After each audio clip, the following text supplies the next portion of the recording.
लोकसभा अध्यक्ष ओम बिरला 2 दिवसीय दौरे पर जैसलमेर आए और इस दौरान उन्होंने रामदेवरा जाकर बाबा रामदेव के दर्शन किए। वहीं तनोट माता मंदिर पहुंचकर माता के दरबार में ढोक लगाए।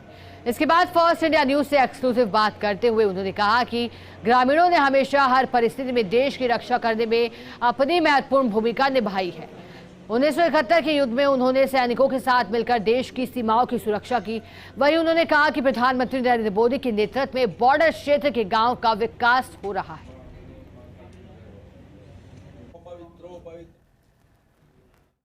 लोकसभा स्पीकर ओम बिरला 2 दिवसीय दौरे पर जैसलमेर में है। आज उन्होंने बाबा रामदेव मंदिर में जाकर के पूजा अर्चना की और उसके बाद तनोट माता मंदिर में भी उन्होंने यहां माता के दरबार में हाजिरी लगाई है। हमारे साथ ओम बिरला खुद मौजूद है।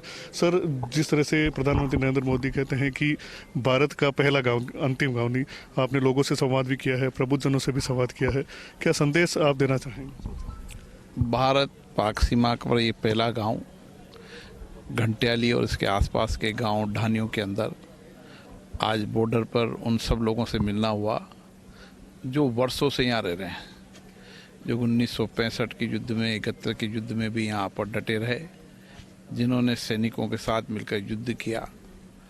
आज मैं उन सबको नमन करता हूँ। जिस विकट परिस्थिति में उस समय यहाँ पर रहे, आपदा थी, कई समस्याएं थी, पीने का पानी नहीं था, रोड नहीं था, लाइट नहीं थी, लेकिन इन्होंने अपने गांव को नहीं छोड़ा। आज विकास हुआ है, आज गांव के अंदर लाइट है, पीने का पानी है, विकास है, लेकिन फिर भी इस गांव के अंदर ये रहकर आज भी देश के प्रति इनका समर्पण है और ये कहते हैं कि चाहे कुछ भी हो जाए, किसी परिस्थिति हो, हम भारत का जो पहला गाँव है उसमें रहेंगे और देश की रक्षा का काम करेंगे। आपने प्रबुद्धजनों से संवाद किया, उसमें कहा कि भारत नव निर्माण की ओर अग्रसर हो रहा है, सभी को अपनी भूमिका निभानी चाहिए। सैन्य और आर्थिक हर क्षेत्र में भारत आगे, G20 सम्मेलन में भारत नेतृत्व कर। तो किस दृष्टि से आप देखते हैं और आगे, क्योंकि आपने कहा कि आने वाला समय भारत का है।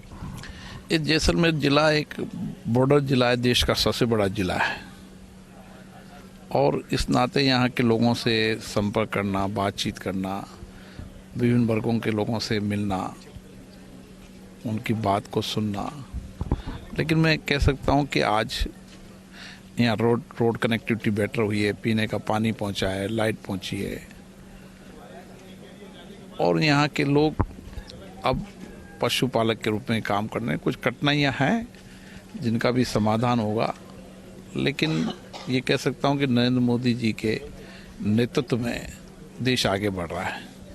देश के सीमावर्ती इलाके के गांव के अंदर लोगों का मनोबल बढ़ा है, गौरव बढ़ा है, सम्मान बढ़ा है और प्रधानमंत्री जी भी जब भी कभी देश में जाते हैं, खुद अपने मंत्रियों को हमेशा सीमा पर पहले गांव में ज़रूर भेजते हैं ताकि वहाँ के लोगों से मिले करें और उनके मनोबल को बढ़ाएं। लेकिन आज सबका मनोबल बढ़ा हुआ है और G20 के माध्यम से देश में कह सकते हैं कि भारत ने जिस तरीके से G20 के अंदर भारत की अध्यक्षता थी और भारत ने निर्णय की, ऐतिहासिक निर्णय हुए, ऐतिहासिक फैसले हुए, दूरगामी रूप से इस देश को आगे बढ़ाएंगे और एक दूरगामी परिणाम पूरे विश्व में होंगे, क्योंकि पूरे विश्व के अंदर एक वसुधैव कुटुंबकम की संस्कृति की झलक हमने देखी कि सारा विश्व एक परिवार के रूप में आपदा चुनौतियों में मिलकर काम करे, टेक्नोलॉजी के अंदर या विश्व में जो भी चुनौतियों उनको मिलकर कैसे समाधान किया जाता है, इस पर एक विचार विमर्श हुआ है। कुछ समाधान के रास्ते निकले,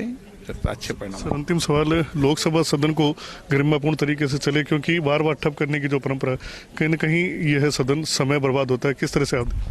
लोकसभा में लोकतंत्र की सोच संस्था है और इसने 75 साल की इस यात्रा में इसी लोकतंत्र से आर्थिक सामाजिक विकास हुआ है और चर्चा संवाद हमारी परंपराएं परपाटी रही है और ये हमारे लोकतंत्र की ताकत है।